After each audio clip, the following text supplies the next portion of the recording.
Hey guys, and welcome to the LTA Movie Club. The movie club meets hold on, not Monday, Wednesday, Friday, but now on Saturday on the Philip DeFranco channel. We send in video responses reviewing the current movie, today's movie, which is Iron Man 2.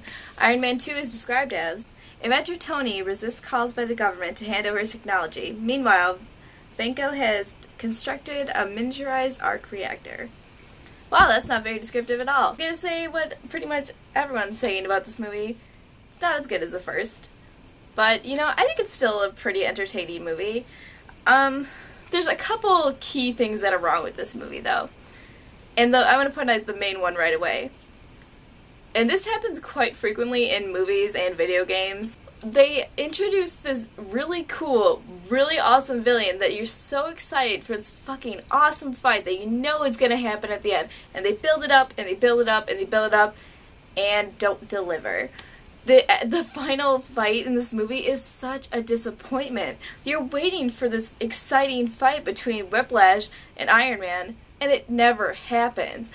I feel like they focus a little too much on Rhodey being War Machine. It really takes away from Whiplash as a character, which is so unfortunate because I think he's such a cool and such an interesting character. And Mickey Rourke does a fantastic job. I would believe he's Russian if you didn't tell me otherwise.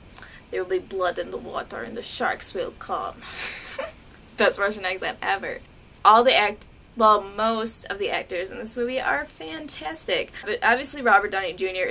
he's made to play Iron Man. He just embodies him to perfection. He couldn't be any more perfect. I don't know whoever plays War Machine, Don Cheadle, maybe? Yeah, he does a really good job, but again, I think there's far too much focus on his character. Especially the fight between War Machine and Iron Man. Granted, it's very cool, very stylistic, and it's fun to watch, but it's such an unnecessary scene that takes too much time, and that time could have been given to a final boss fight. I think if they would have stuck with just, hey, Whiplash is a villain and we're going to focus on him, I think this would have been such a better movie, but it's a little too unfocused, so much is going on. So yeah, as a whole, I think, yes, it's a very entertaining movie, although I am going to have to disagree with one of my friends that if you are a comic book fan, you should shut up because you shouldn't compare these movies to the comic book, which I totally disagree with. You do have to stay close to the source material, and I think that's a really big challenge, especially with comic book movies, because you're trying to find this good balance between staying close to the source material and making it interesting for people who have never ever read comics. Dark Knight is a perfect example of how this works incredibly well if it's done correctly and it stays mostly focused. But movies like, even though I love the movie Watchmen, the problem with Watchmen is that it doesn't reach out to audiences that haven't read the graphic novel. It is purely made for fans, and that's where it failed. And I think with this, staying close to the source material is incredibly important. You need to at least have some aspect of that, and I don't believe this story does.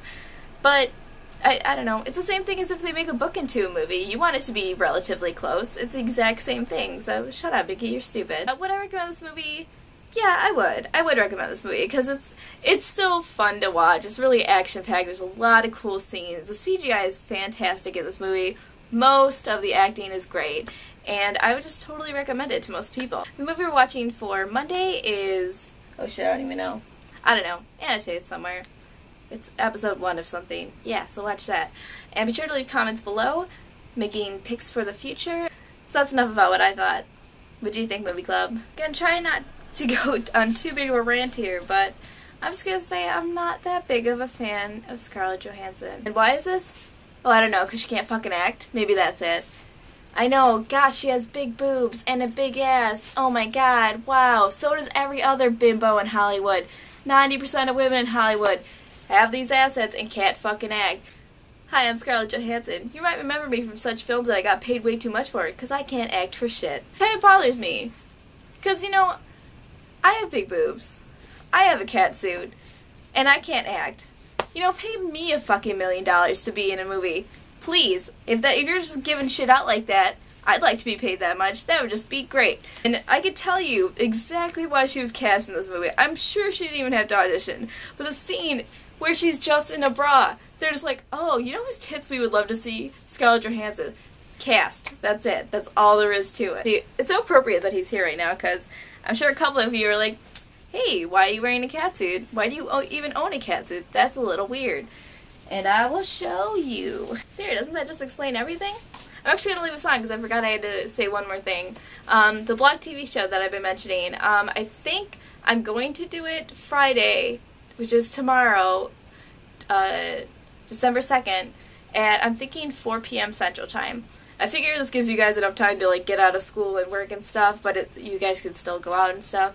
So let me know what you think of those times. Otherwise, I think I'm free mostly tomorrow, and I'm free all of Saturday. So please shoot me some times, but this is the time I'm thinking of right now. Friday, 4 p.m., December 2nd, which is tomorrow. So let me know what you guys think. Bye!